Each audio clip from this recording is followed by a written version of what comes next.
I call this the Princess Petal Skirt. And it's a really cute little outfit for a young girl, or maybe even a teenager. The measurements on the one I've made are 19 inches at the waist, and then 11 inches long, including the ruffle, and the bottom circumference is 30 inches.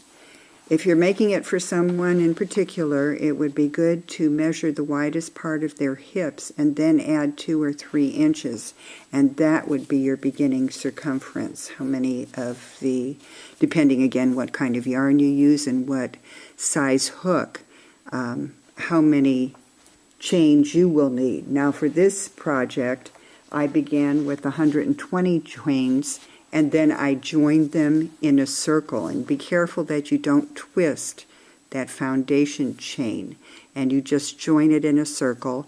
And we're now going to be working always in a spiral, so you want to make sure that you mark your beginning either with a stitch marker, a safety pin, or some people just tie a little bit of yarn around there. And we'll go through the couple of the stitches that you need to do. We begin with the single crochet in each round, and that is for the first 4 rows. So we've got 1, 2, 3, 4 rows of single crochets worked evenly, and now we're going to add the front ruffle stitch. And I'm going to move this out of the way and bring our ruffle yarn up. That even further. Always begin by folding over your yarn. You see the ladders up along the top. Fold it over at least 2 ladders that you're going to work double, because you want a nice clean edge there. You don't want a ragged edge. And for the front single crochet, it's just as it sounds. You put your ladders in front and your hook through the top 2 ladders, and then go into your fabric or your crocheting and just make a regular single crochet going through the top, yarn over, pull through both, and finish your single crochet. Now for this one I'm having softer ruffles, so we're doing 2 single crochets and then the ruffle crochet. So I'm doing 2 plain single crochets, and then I'm pulling up my folded over. Usually it folds over pretty easily, and then you can just put your ladder in front of your, what did I do here? I didn't pull it through. Put your ladder, your hook through the next ladder, then through the next single crochet, yarn over, pull through, yarn over, pull through. And you continue working that all the way around.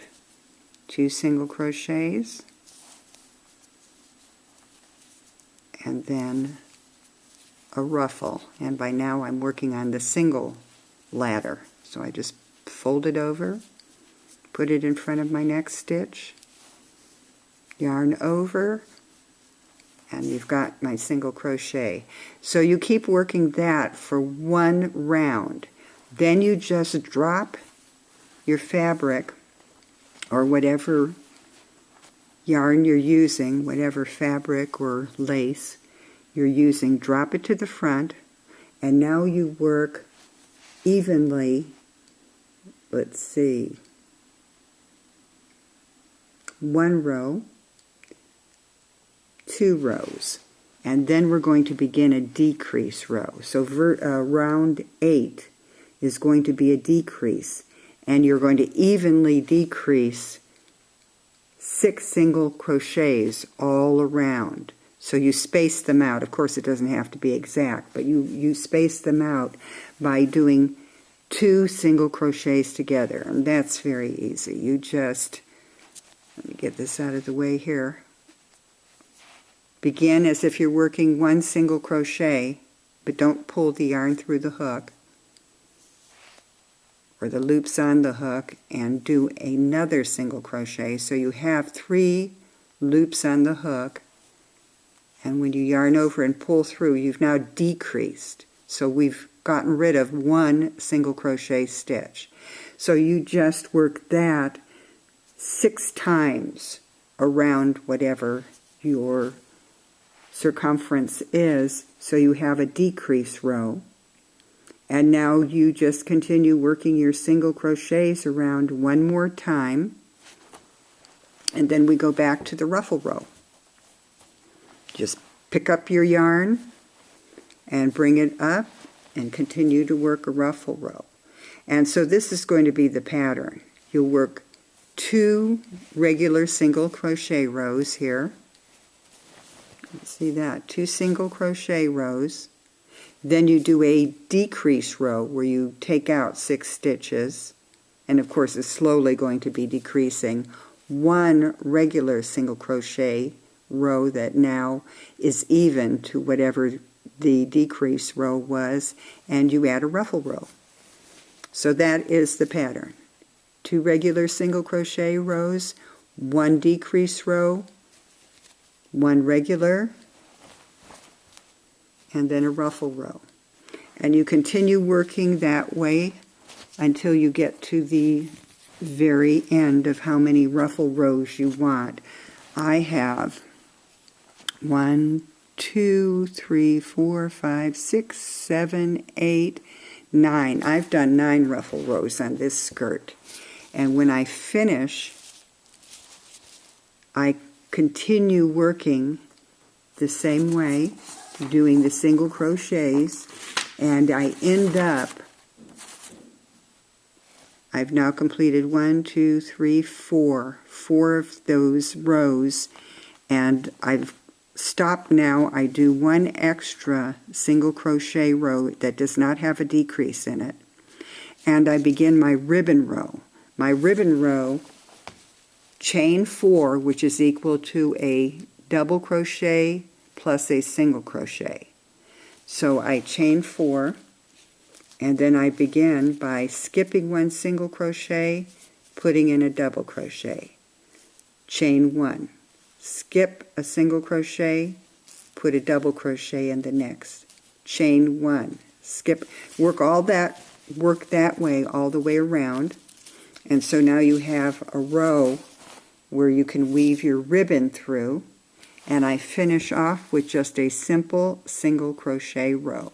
And of course you keep moving your marker up so you know where the ends are, and just connect your final row, spiral round, and weave in the ends, and weave in your ribbon all the way around so you have a pretty little bow, and you can adjust then the waist, how tight it needs to be.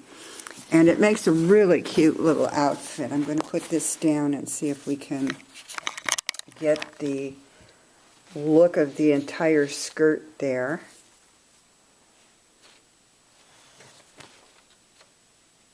You can see that. And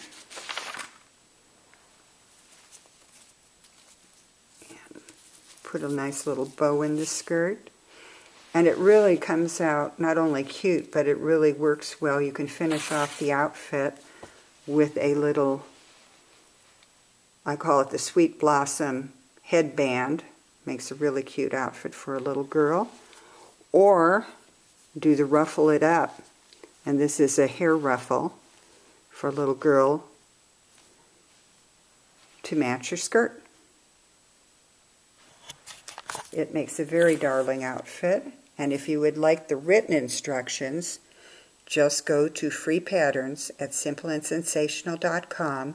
Look under the Ruffles Galore category, because there's a nice collection of everything here, plus other things you can make for your home using various ruffle, mesh, ribbon, all sorts of yarns.